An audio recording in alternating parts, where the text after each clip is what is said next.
नमस्ते, welcome to my channel. सो आज हम communication of proposal, revocation and acceptance को डिस्कस करेंगे। और सबसे पहले हम सेक्शन 4 डिस्कस करेंगे। पिछले वीडियो में हमने कॉन्ट्रैक्ट एक्ट की डेफिनेशंस को डिस्कस किया था, तो उसी को हम कंटिन्यू करेंगे। तो आई होप सबने अपने बेयर एक्ट्स रख लिए होंगे पास में, और इसे समझना बहुत जरूरी है कम्युनिकेशन को। किसी किसी को ये कॉम्प्लिकेटेड लग सकता है कहीं कहीं पर, but I hope I will make it as clear as possible for me. Okay, तो हम शुरू करते हैं। तो कम्युनिकेशन ऑफ प्रपोजल कब कंप्लीट हो जाती है? जैसा जो प्रपोजर है वो अपने ऑफर को प्रस्तुत करेगा और सामने वाले को उस ऑफर के बारे में पता चलेगा, तो उस time communication of proposal complete हो जाएगी। This is very simple. मुझे पेन लेना है, मैं शॉपकीपर के पास गया, मैंने बोला कि मैं आपसे ये पेन 10 रुपए में खरीदना चाहता हूँ, तो उसी time communication of proposal complete हो चुकी है। ठीक है, अब एक्सेप्टेंस पे आते हैं। प्रपोजर की तरफ से एक्सेप्टेंस कब कंप्लीट होगी? ठीक है, तो मान लीजिए पेन वाले ने मुझे ये बोला था कि मैं आपको बता दूंगा थोड़ी देर में। ठीक है, उसके बाद उसने क्या किया, उसने एक चिट्ठी लिख दी मुझे और उसको डाक में डाल दिया। तो जब उसने उसको डाक में डाल दिया तो वो उसके पावर से बाहर हो चुका है कि अब वो उसके लिए मना नहीं कर सकता। जब उसने एक्सेप्ट कर लिया है, उसमें चिट्ठी में उसने लिख दिया कि हाँ जी मैं रेडी हूँ आपको ये पेन 10 रुपए का बेचने के लिए, तो अब वो झुकला नहीं सकता उसे, क्योंकि उसने उसको डाक में डाल दिया है। तो इस पॉइंट पर प्रपोजर की तरफ से एक्सेप्टेंस की कम्युनिकेशन कंप्लीट हो जाएगी। तो अब बात करते हैं एक्सेप्टर की तरफ से। तो जो एक्सेप्टर है दुकानदार, उसकी तरफ से कम्युनिकेशन ऑफ एक्सेप्टेंस कब पूरी हो जाएगी? जब मुझे पता चल जाएगा कि हाँ जी दुकानदार ने मेरे ऑफर को एक्सेप्ट कर लिया है, तो उसकी तरफ से एक्सेप्टेंस की कम्युनिकेशन पूरी हो जाएगी। ठीक है, इट्स क्लियर राइट? तो हम रेवोकेशन की बात करते हैं, कम्युनिकेशन ऑफ रेवोकेशन की। तो जो इंसान जो पर्सन रिवोक कर रहा है कॉन्ट्रैक्ट को, तो वो उसकी तरफ से कब होगी? जब उसने ट्रांसमिशन में डाल दिया अपने रेवोकेशन को। मान लीजिए उसने डाक में डाल दिया या उसने टेलीग्राम कर दिया, फैक्स कर दिया, तो उसकी तरफ से जब उसके पास उसकी पावर से वो बाहर हो गया कि हाँ जी अब वो उसको रेक्टिफाई नहीं कर सकता है, तो उस पॉइंट पे उसकी तरफ से रेवोकेशन की कम्युनिकेशन कंप्लीट हो चुकी है। और जो पर्सन जिसको रेवोकेशन दी गई है, मान लीजिए मुझे, कि वो अब मुझे पेन नहीं बेचना चाहते हैं, तो मेरी तरफ से तब होगी जब मुझे उसके बारे में पता चल जाएगा। ठीक है, क्लियर? तो अब हम इलस्ट्रेशंस पे ध्यान देंगे। A proposes by letter to sell a house to B at a certain price. Clear? The communication of the proposal is complete when B receives the letter. A ने लेटर लिख के बोला B को कि मैं ये आपको घर इतने दाम में बेचना चाहता हूँ। जब B को वो लेटर मिला, उसने उसको पढ़ा, तो उसकी तरफ से प्रपोजल की कम्युनिकेशन पूरी हो चुकी है। फिर उसके बाद B accepts A's proposal by a letter sent by post. B ने लेटर भेज दिया और कह दिया कि हाँ जी I accept your offer. The communication of acceptance is complete as against A when the letter is post. A की तरफ से कब हो गई? जब बी ने वो लेटर पोस्ट कर दिया, और बी की तरफ से तब होगी जब ए वो लेटर रिसीव करके पढ़ लेगा।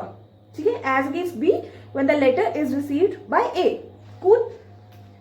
फिर हम रेवोकेशन की बात करते हैं। A revokes his proposal by telegram. अब देखिए टेलीग्राम पोस्ट से काफी फास्ट रहता है, तो जब को पोस्ट पहुंचेगा उससे पहले आपका टेलीग्राम पहुंच जाएगा। ठीक है, तो the revocation is complete as against A when the telegram is dispatched. It is complete as against B when B receives it. ठीक है, B revokes his acceptance by telegram. पहले इन्होंने ए का बताया कि ए अपने प्रपोजल को कब रिवोक कर सकता है। ठीक है, कि वो कैसे रिवोक कर सकता है, तो उसने उसको रिवोक कर दिया। उसकी तरफ से रेवोकेशन कंप्लीट हो गई जब उसने वो टेलीग्राम लिख दिया कि हाँ जी ये मैं offer this is not valid anymore. तो और बी की तरफ से तब हो गया जब उसको पता चल गया, उसको वो टेलीग्राम मिल गया, उसने पढ़ लिया कि this offer is no more valid. तो बी की तरफ से, बी ने अपनी एक्सेप्टेंस कैसे रिवोक की, उसने भी टेलीग्राम से लिख दिया। पहले उसने डाक भेज दिया था कि एक्सेप्ट करिए, लेकिन उसने टेलीग्राम कर दिया फास्ट कि नहीं, I do not accept your offer, I got a better offer from somewhere else. तो B's revocation is complete as against B when he posts the telegram and as against A when A receives it. Simple, clear. तो अब हम बात करते हैं revocation of proposals and acceptance section 5 की। तो हम सीधे बेयर एक्ट के लैंग्वेज में पढ़ते हैं एक बार। A proposal may be revoked at any time before the communication of its acceptance is complete as against the proposer but not afterwards. तो प्रपोजर की तरफ से एक्सेप्टेंस कब कंप्लीट होती है, जब एक्सेप्टर उसको ट्रांसमिशन में डाल देता है, ठीक है। तो प्रपोजल आपको उससे पहले रिवोक करना है। मान लीजिए आपने लेटर से प्रपोज किया है कि हाँ जी ये लैंड मैं खरीदना चाहता हूं आपसे, लेकिन फिर आपका मन हट गया, तो आपने फटाफट से, जिससे पहले वो उसको पढ़े और वो एक्सेप्ट करे, उससे पहले आप उन्हें कॉल कर दीजिए, टेलीग्राम फैक्स कर दीजिए, जिससे पहले आप रिवोक कर दीजिए अपना प्रपोजल, ठीक है। उसके बाद आप नहीं कर सकते, ठीक है, बट नॉट आफ्टर वर्ड्स, ठीक है, क्लियर। फिर acceptance, and acceptance may be revoked at any time before the communication of the acceptance is complete as against the acceptor but not afterwards. तो एक्सेप्टर की तरफ से एक्सेप्टेंस की communication कब complete होती है, जब प्रपोजर को उसके बारे में पता चल जाता है ना। तो उसको पता चलने से पहले आप अपनी एक्सेप्टेंस को रिवोक कर सकते हो। कैसे कि आपने भी पोस्ट करके वापस लिख दिया कि हाँ जी मैं इतने दाम में आपको ये लैंड बेचना चाहता हूँ, फिर आपको लगा कि नहीं इससे अच्छा दाम तो मुझे कहीं और मिल रहा है, तो आपने उनको टेलीग्राम कर दिया, कॉल कर दिया कि नहीं I do not accept your proposal, ऐसा वैसा, and this is how it is revoked but not afterwards. ये याद रखना है आपको। तो इलस्ट्रेशंस पे थोड़ा ध्यान देते हैं। A proposes by a letter sent by post to sell his house to B. Simple. B accepts the proposal by a letter sent by post, ठीक है, simple. A may revoke his proposal at any time before or at the moment when B posts his letter of acceptance but not afterwards, जैसा कि मैंने आपको बताया था। क्योंकि जैसे बी पोस्ट करेगा वैसे ही प्रपोजर की तरफ से एक्सेप्टेंस की कम्युनिकेशन कंप्लीट हो जाएगी। फिर B may revoke his acceptance at any time before or at the moment when the letter communicating it reaches A but not afterwards. तो बी अपनी एक्सेप्टेंस को रिवोक कर सकता है ए के वो लेटर पढ़ने से या रिसीव करने से पहले, ठीक है, क्लियर है, सिंपल। फिर हम करते हैं section 6, revocation how made. A proposal is revoked. कैसे आप अपने प्रपोजल को रिवोक कर सकते हो। पहले तो आपने उनको कम्युनिकेट कर दिया, नोटिस में लिख दिया, by the communication of notice of revocation by the proposer to the other party, कि आपने कॉल कर दिया है ना, जैसा कि पहले मैंने आपको बताया था, टेलीग्राम कर दिया, फैक्स कर दिया, कैसे भी करके अपना बता दिया उन्हें आपने।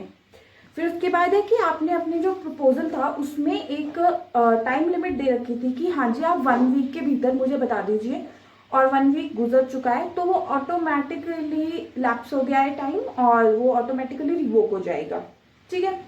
या फिर एक रीजनेबल टाइम होता है। अब आपको प्रपोजल दिया गया है तो आप कौन सा साल भर बैठ के उस प्रपोजल पे सोचोगे, ऑब्वियसली नॉट। तो एक रीजनेबल टाइम के लैप्स होने के बाद भी प्रपोजल अपने आप ही रिवोक हो जाएगा। By the failure of the acceptor to fulfil a condition precedent to acceptance. तो उसमें कोई कंडीशन लिखी गई थी कि आपको ये कंडीशन फुलफिल करनी है। मान लीजिए वो कोई भी कंडीशन हो सकती है कि आप हमें फोन करके पहले बता दीजिए, या आपको कोई ये एक्ट करना पड़ेगा एक्सेप्ट करने से पहले, या कुछ भी कंडीशन हो सकती है। अगर उन्होंने वो कंडीशन फुलफिल नहीं की तो भी प्रपोजल रिवोक हो जाएगा।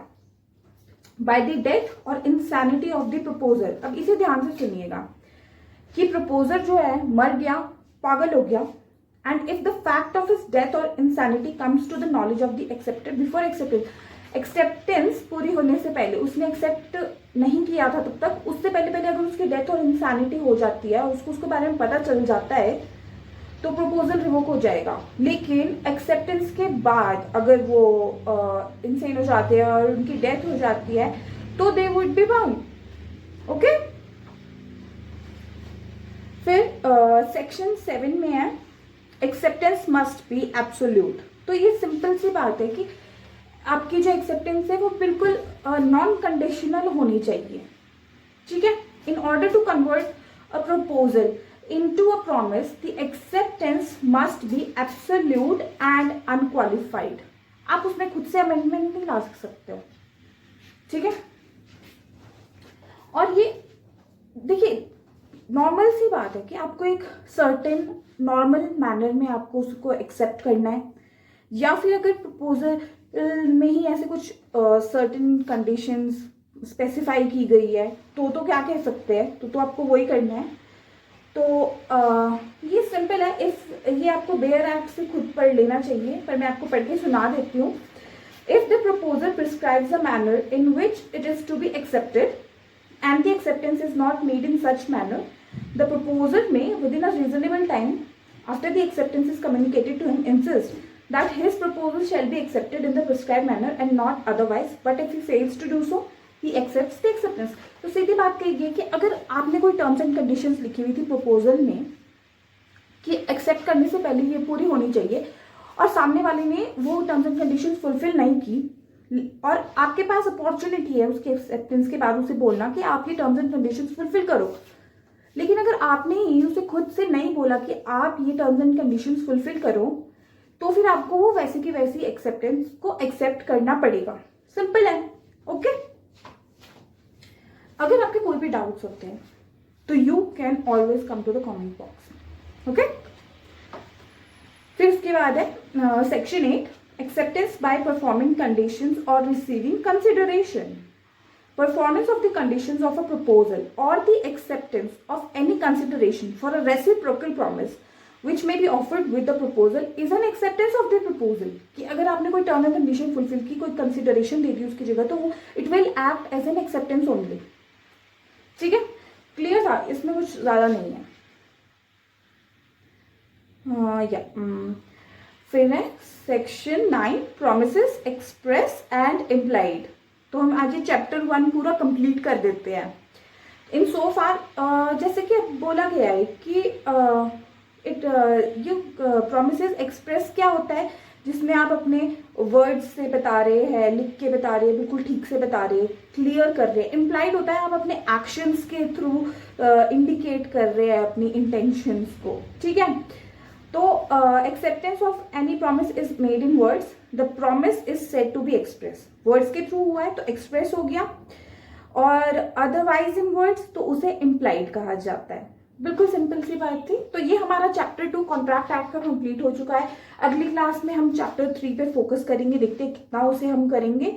तो I hope you enjoyed this session and stay tuned. Bye bye.